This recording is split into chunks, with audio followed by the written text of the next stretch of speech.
Hi everyone, Doug Woodward here, eager to share with you some information on a topic that virtually every prophecy student wants to know.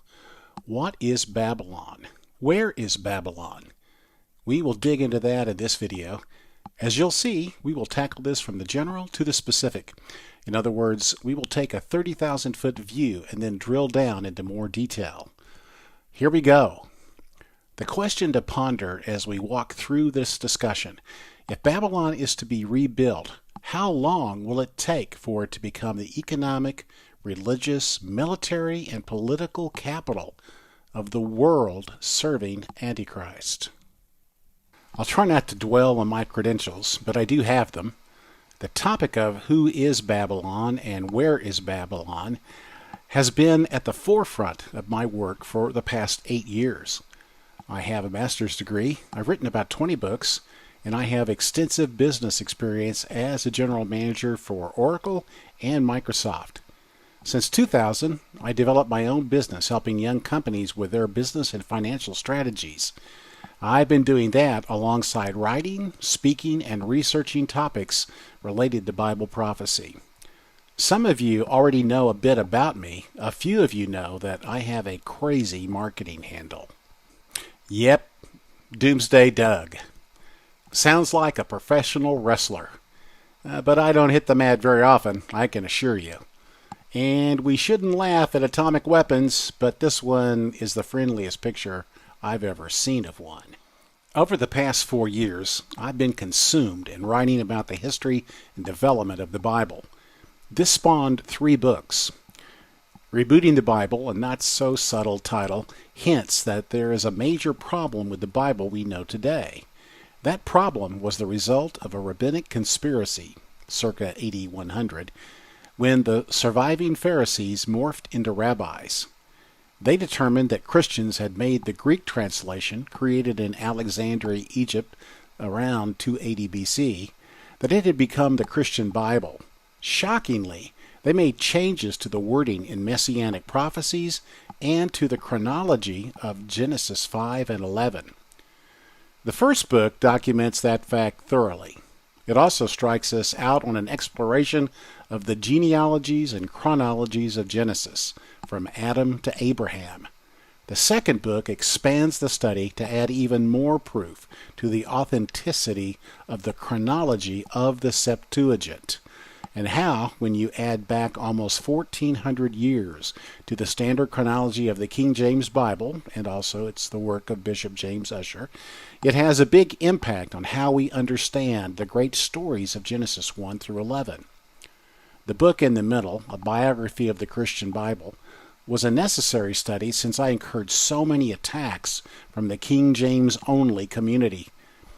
It is often overlooked, but it provides a biography of the life of the Bible, and it shows why the King James Bible is far from perfect as a translation of the original Hebrew.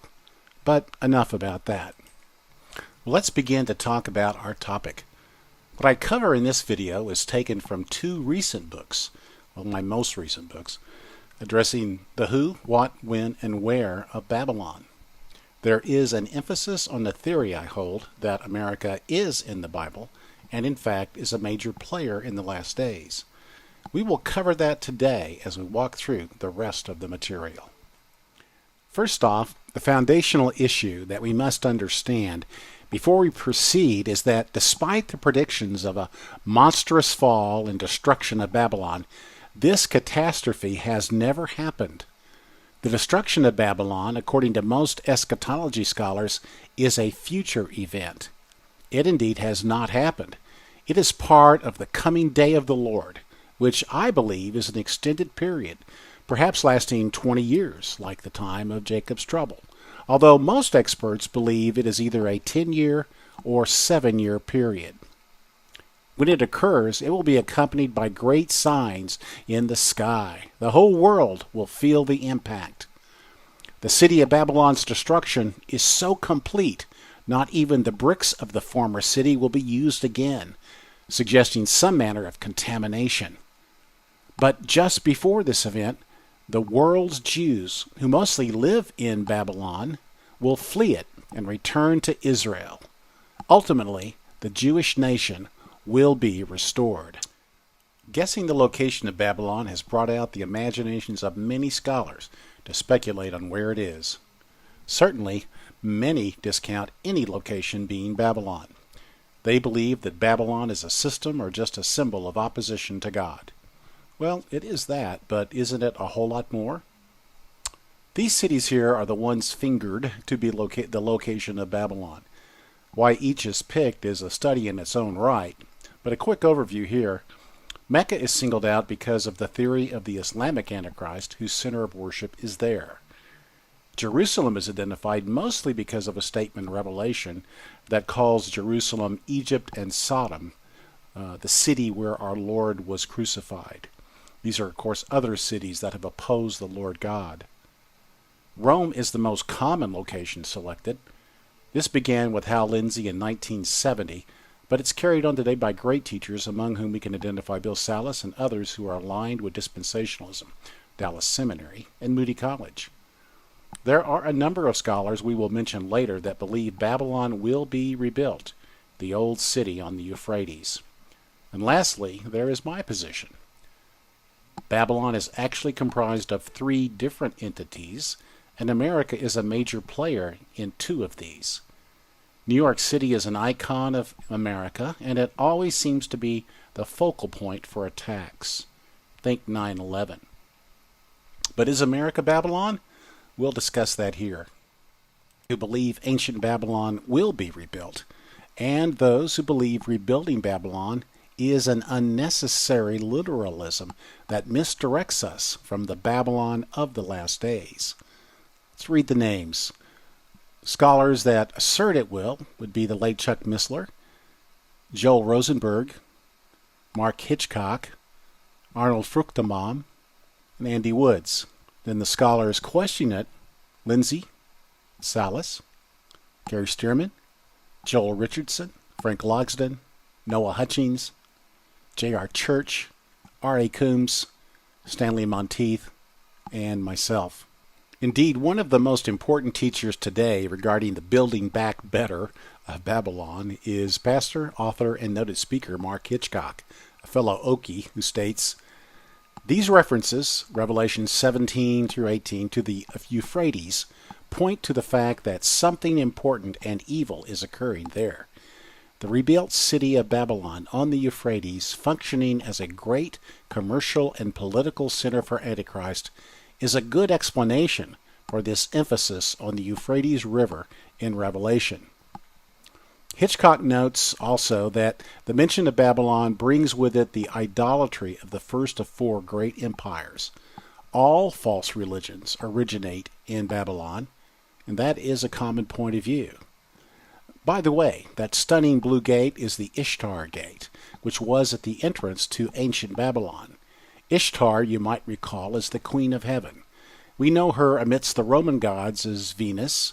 Likewise, Babylon's highest god, whom they worshipped, was Marduk. We know Marduk as Mars, the god of war. But when we analyze the book of Revelation, we encounter dozens and dozens of metaphors and symbols. I consider them ciphers. They are codes, and they're not easily broken. Think about these familiar lines. If all of these are symbols or metaphors, what makes us think that Babylon, indeed Mystery Babylon, should be taken literally?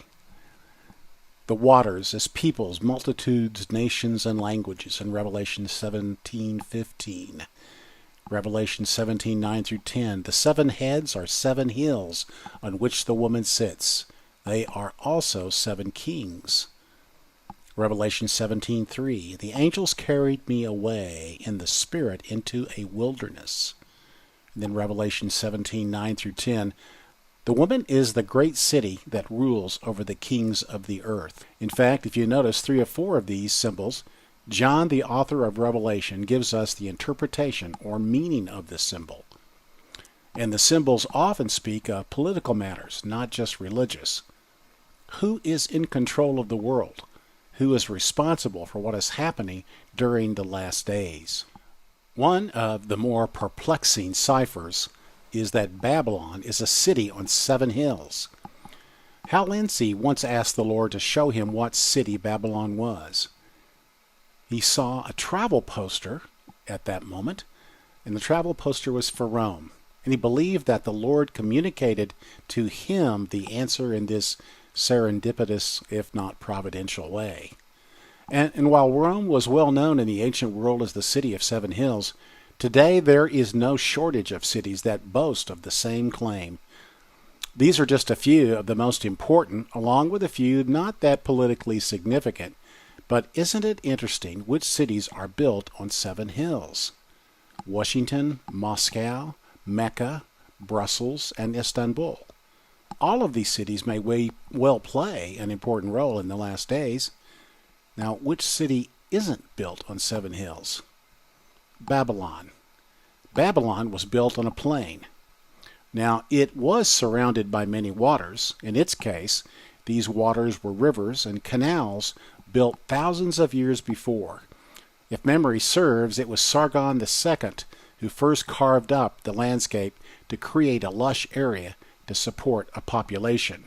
However, if we realize, as we should, that a literal location is unlikely to be the meaning of Mystery Babylon and Babylon the Great in the book of Revelation, we are then free to ask whether Babylon stands for religions with great mysteries at their core. When we allow ourselves to consider this possibility, we stumble upon an amazing collection of secret cults and ritualistic religions. Think about Islam, with its black meteorite that adorns its black cube in the center of Mecca. It is no coincidence that the movement of worshippers in the counterclockwise direction mimics the rings of Saturn that also move in this circular motion.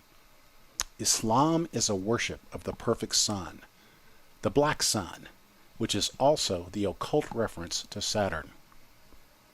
The Freemasons have long been accused of being a form of satanic worship and a desire to create a single world government, denying that religion should be primary in our human affairs. Their god is Lucifer, although it takes cutting through many layers of misdirection to learn this. The occult itself is a cult that underlies many of the most powerful human institutions. Power and Satanism go hand in hand. The identification of ritual sacrifice, child trafficking, and the overwhelming emphasis on pedophilia among the highest level elite in the world betrays who runs their show. Catholicism, of course, has also been accused of being the Babylonian system, with its worship of the mother and child motif, its Pontifex Maximus, which is the Pope, and its many sacraments which go way beyond what the Bible teaches regarding how we draw near to God and demonstrate we uphold Him in our heart and our living.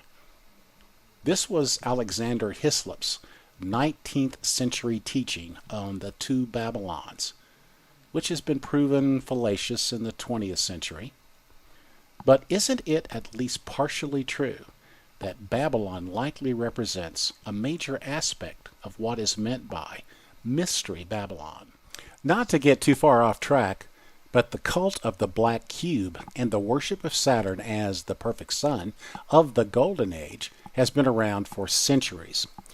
In our book, Revising Reality, Volume 1, 3 other fine authors and I expose how this cult may even underlie the powerful CERN particle accelerator in Geneva, Switzerland.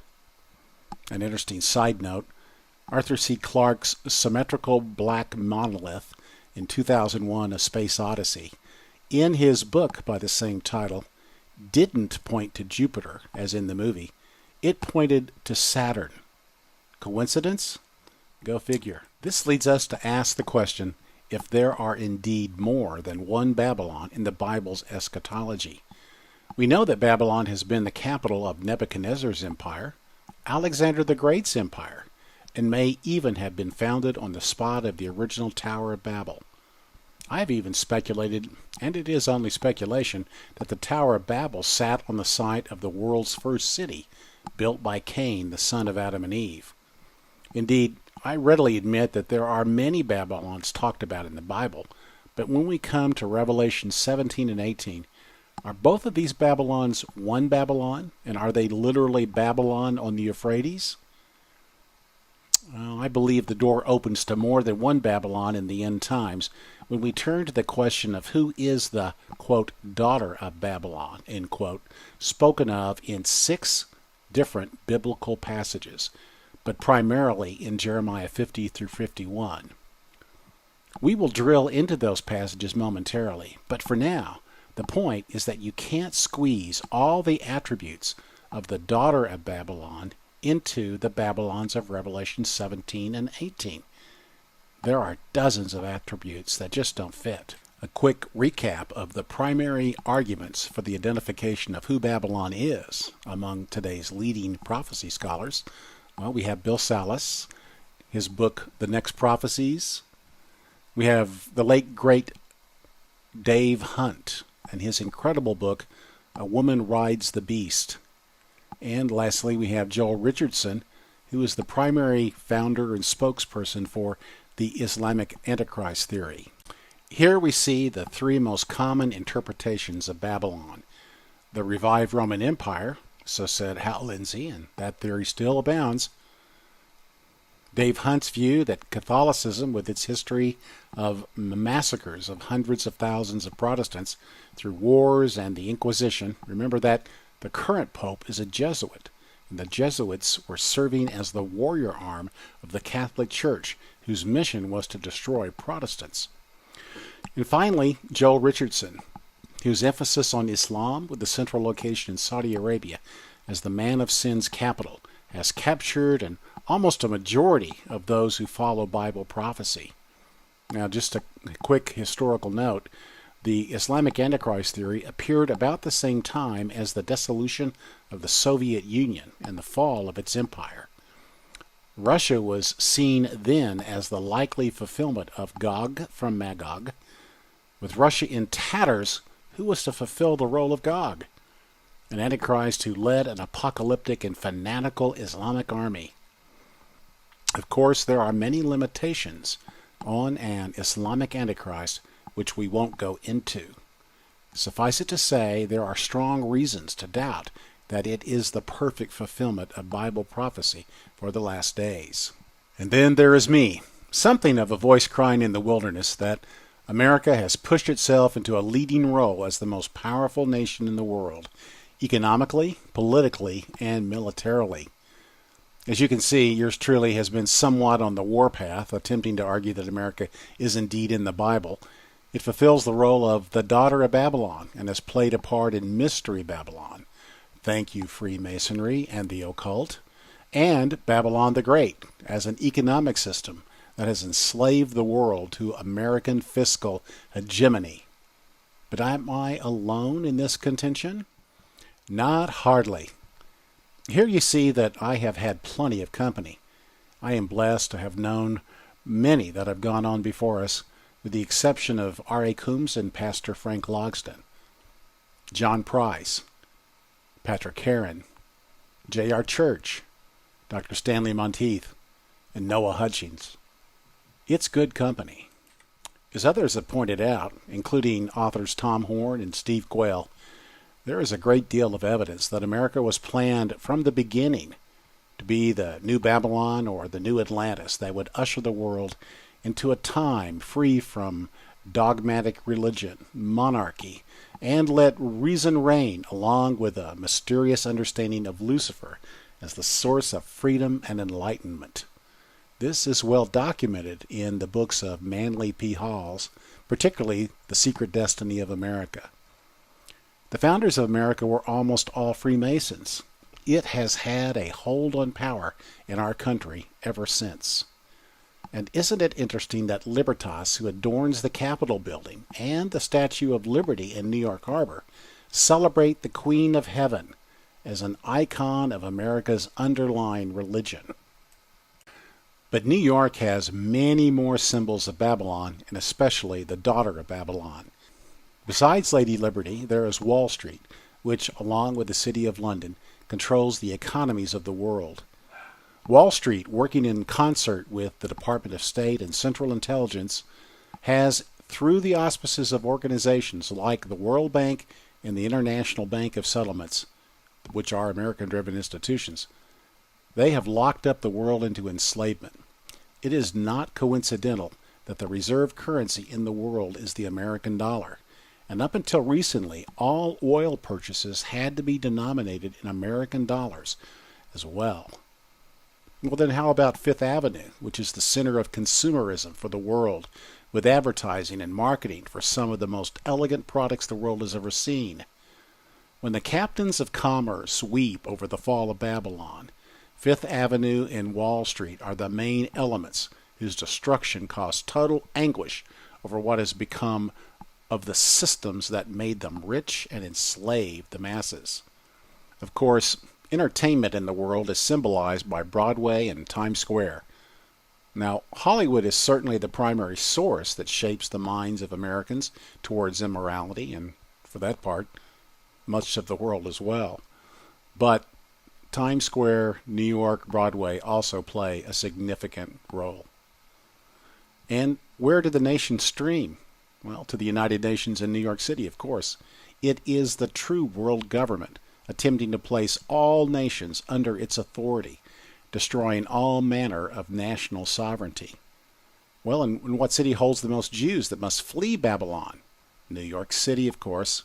Until recently, New York City had more Jewish citizens than Israel.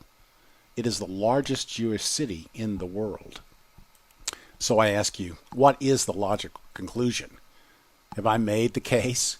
What do I say? Whack, whack.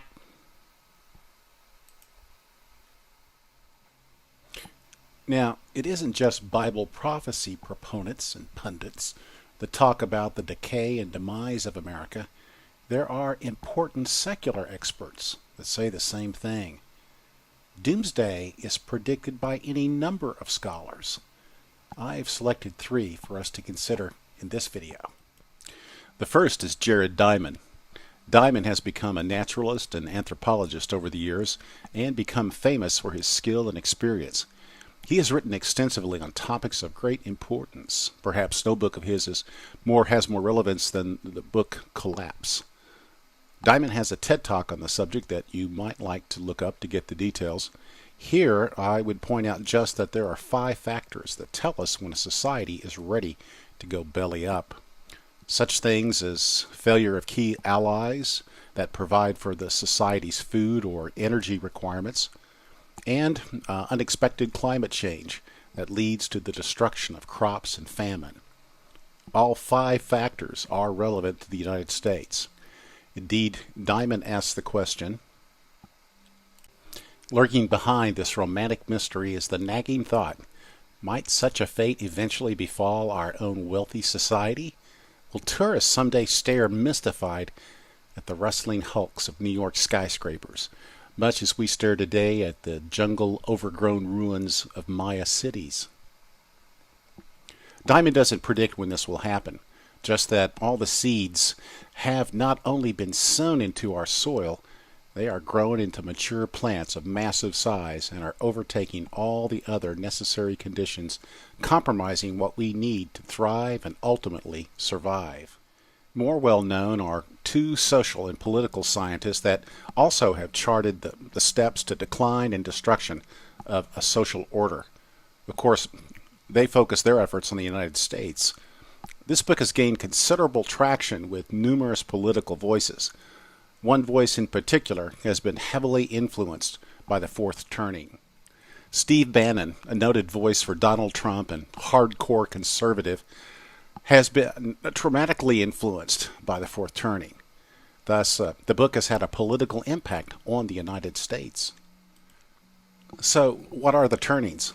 Well, let's consider these and be thinking in terms of the United States and our history from World War II at the beginning of the so-called American century, where our military, our currency, and our political will dominated the world, absent the perennial power of the British Empire and the failure of the great fascist experience in Germany, Japan, and even Italy. So, here they are. High. Which is an upbeat era, institutions strengthen, new civic order, values of old regimes fade. Secondly, awakening, passionate era of spiritual upheaval, the old order attacked by new values. Third, unraveling, a downcast era. Institutions weaken, old civic order decays, new regime values implants. And finally, crisis, decisive secular era, a regime with new values replaces the old order, individualism reigns. Strauss and Howe contend that we entered the crisis stage in our country early in the 21st century. They wrote the book in 1998, but at 2001 the crisis began with a vengeance. Then in 2008, the world economy fell apart and Americans felt the impact as hundreds of thousands of Americans lost their careers, their homes, and even their livelihood.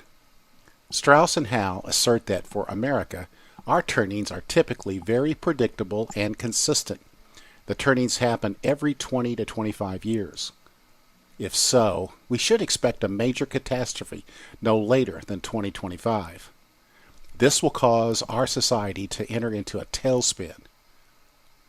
Will the rebirth be afterwards, or will it be the death knell of our country, the way it has been for other societies and empires? Former New York Times war correspondent Chris Hedges has written extensively on the problems in America. Hedges is essentially a socialist, although he was trained in theology at a famous Ivy League divinity school. Hedges has grown into one of the most vocal critics of the path America has been on for the past few decades. His latest book, America, The Farewell Tour, concludes that the USA is headed inexorably to destruction from within and from without. What does Hedges say? Well, a lot, but here's a brief synopsis. These characteristics define the USA today. We are led by idiots at all levels of government, finance, defense, and intelligence. His critique goes this way. Idiot generals wage endless, unwinnable wars that bankrupt the nation. Idiot industrialists poison the water, the soil, and the air, slash jobs, and depress wages. Idiot bankers gamble on self-financed financial bubbles. Idiot intelligence operatives orchestrate the overthrow of foreign governments to create lawlessness and enraged fanatics. It does sound familiar. One example I recently observed was a fine movie dealing with an industrial conspiracy that led to untold numbers of persons being harmed and many killed. The product was Teflon and the company DuPont. Better living through chemistry used to be their tagline, or in this case, unforeseen death through chemistry. My prophetic demeanor in this video is hardly out of keeping with other prophecy teachers, as I explained earlier. But a recent voice that has warned us that the Lord God stands ready to judge our country is Jonathan Cahn.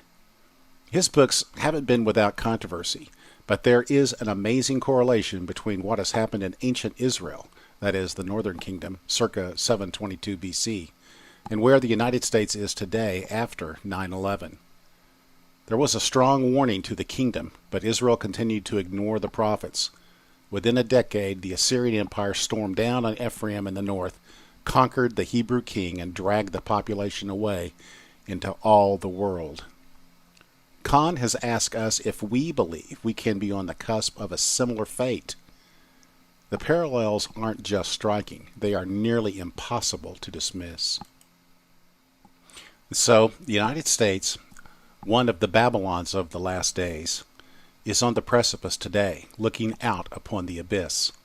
The once great and invincible country is vulnerable now from many different threats. Let's examine those threats. We can divide them into threats from within and threats from without. There are many threats. I pose 6 of the most concerning from my point of view. First, the dollar could collapse, possibly in 2022. The Great Reset looms. One central bank worldwide will ultimately result one digital currency. Second, surveillance continues to erode personal freedoms. Third, immorality. Pedophiles are flourishing. Christianity, democracy, suffers cancellation. Fourth, the U.S. government is broken. Career politicians reign. The 50-50 split is in the Senate, which means that the vice president decides our fate. That's scary. Fifth, we are weakened by never-ending wars. Sixth, our largest cities are threatened by chaos. Civil war seems inevitable. And then there are the threats from outside our borders. These threats are more than concerning. They are frightening. China knows that our greatest weakness is to pandemics. Unlike them, we won't lock down our citizens to the point of starvation and dying from lack of water. But what if they ruled us? The U.S. finances itself by selling treasuries, bonds, and notes. America is still able to get money from the world at 2% interest plus or minus 0.5%. Hey, I'd take a loan 2% interest. But if inflation runs away and the U.S. can repay debts to buyers of treasuries with cheaper dollars due to inflation, the spigot will most likely close. Russia is still a big threat.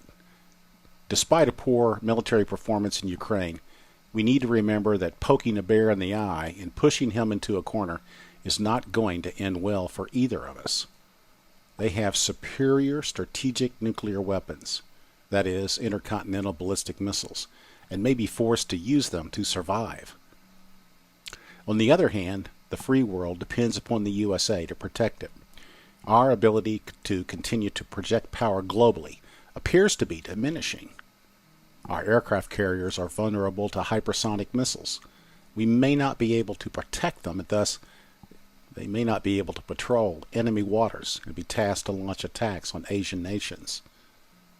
However, our vulnerability also stems from the fact that one nuclear missile exploded high in the atmosphere somewhere in the middle of our nation could knock out our energy infrastructure, i.e. the grid, and following the EMP attack, food and water shortages will come about in a matter of weeks. Estimates indicate that as many as 70% of our population will be eliminated within 1 year. Yes, judgment does appear on the horizon. And yes, there is immorality and a dire shortage of reverence for the God of the Bible. The USA has been the center of economic warfare against the Third World for the past 70 years. Our intelligence agencies have instigated regime overthrows, without any doubt, across the globe. The so-called color revolutions are only the latest collection of destructive activities our nation must take responsibility for. And globalism has been our idea almost from the very beginning. Are we being judged as fulfillment of prophecy for being Babylon? In my book, American Requiem, I dive into an analysis of what commentators have said about Babylon over the past 300 years, roughly since the beginning of the Americas, and its significant presence in the New World. What did the commentators say about Babylon?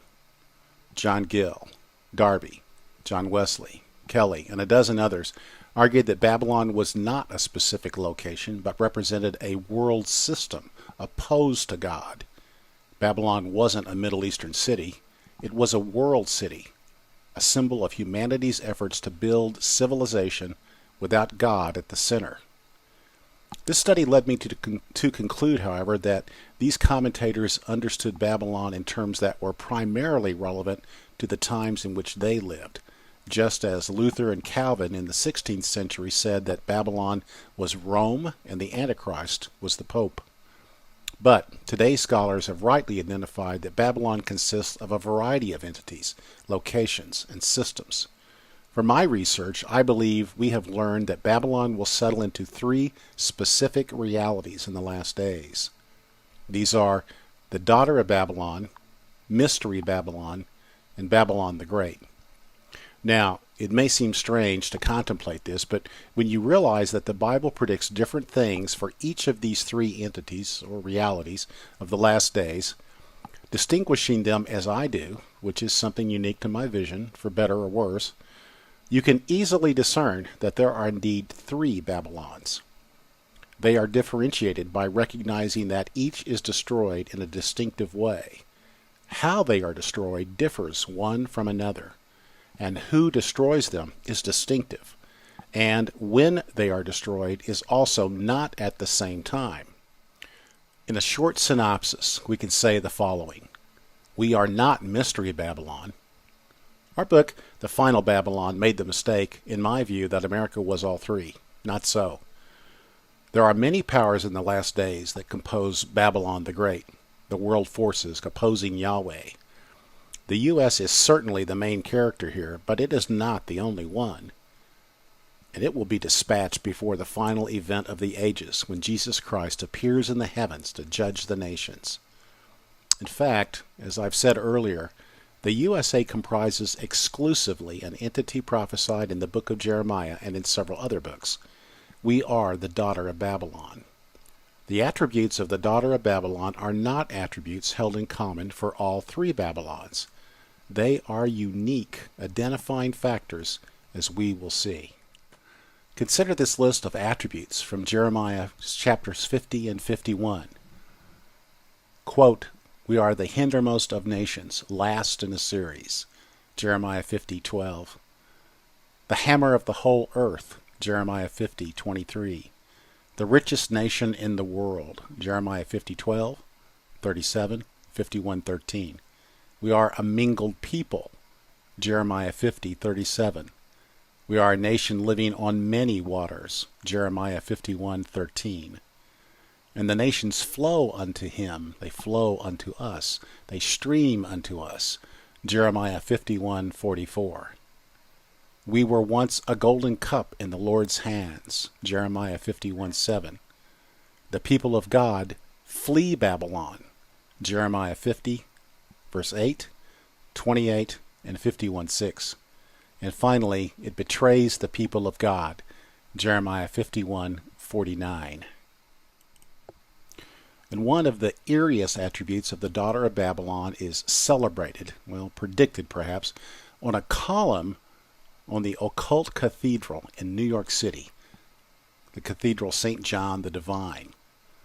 One likely supposes that St. John in this instance is John the Baptist, a heresy of the Knights Templars and the Cathars that eventually caused the Catholic Church to destroy both of them.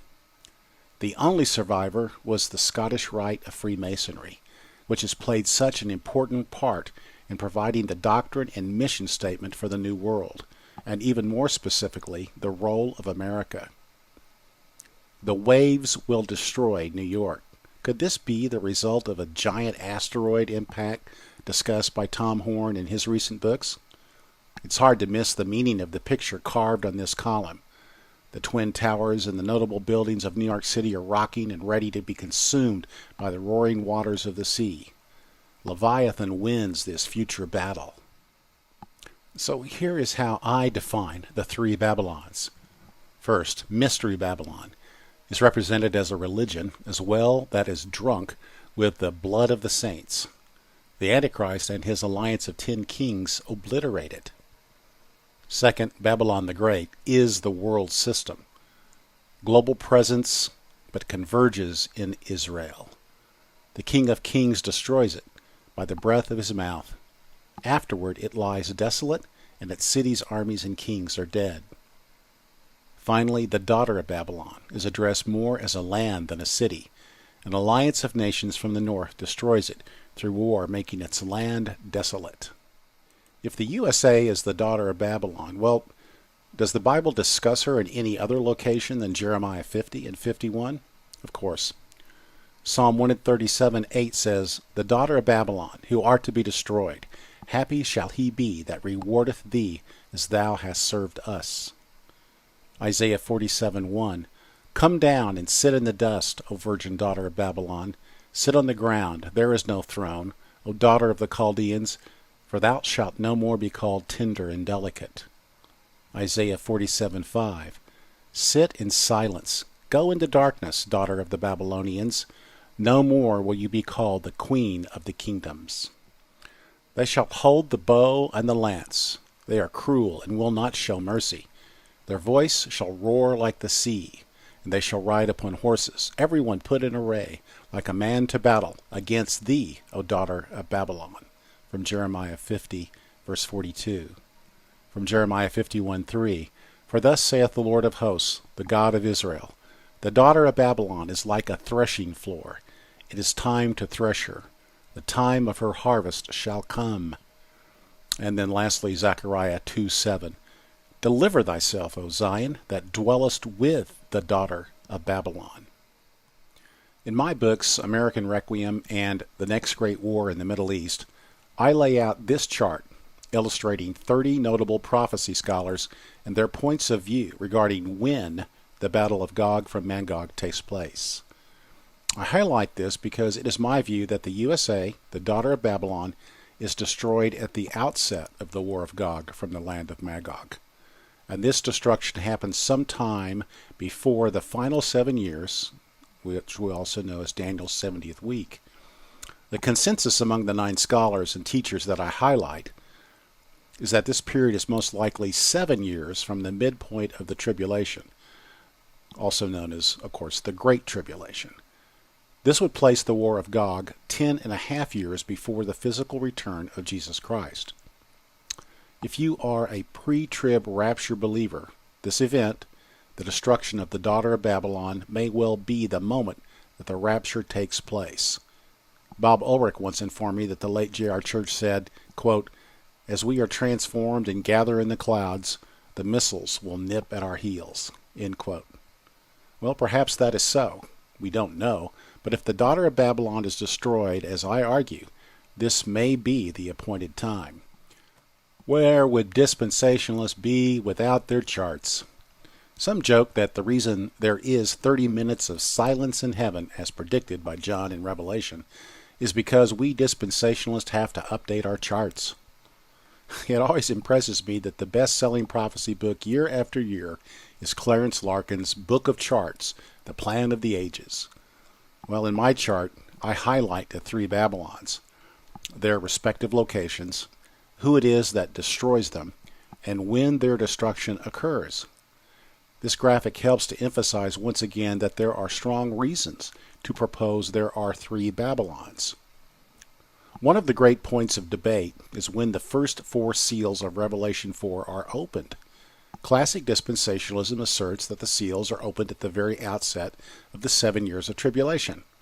Well, I point out that depending upon your view of the essence of destruction and the timing of the great earthquake that causes the rich and powerful to hide in caves, crying out, "Who can withstand the great day of the Lord?" that the destruction of Babylon is linked to the day of the Lord. But is the day the entire period of the last days? Just the final 3.5 years?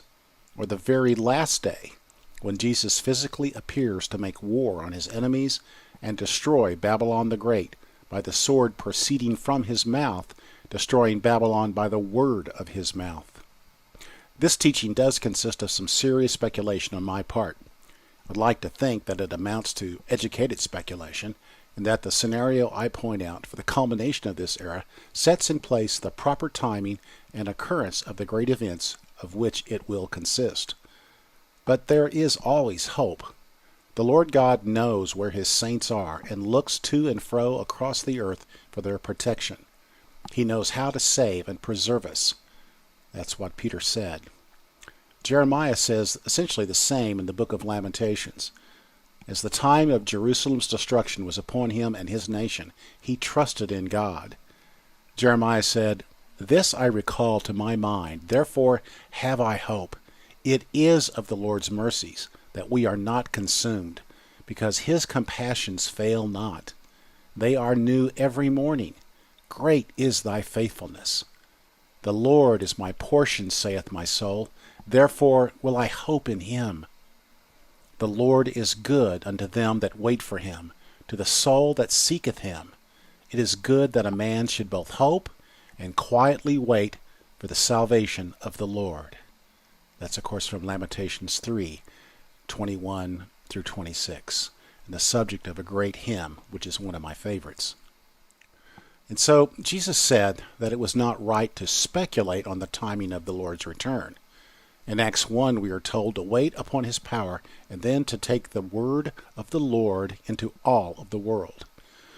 Our mission is evangelism and preaching the gospel of repentance and regeneration.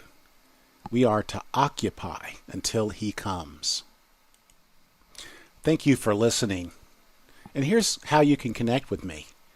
Recall that the books from which this is based are Will Babylon Be Rebuilt in the Last Days and American Requiem.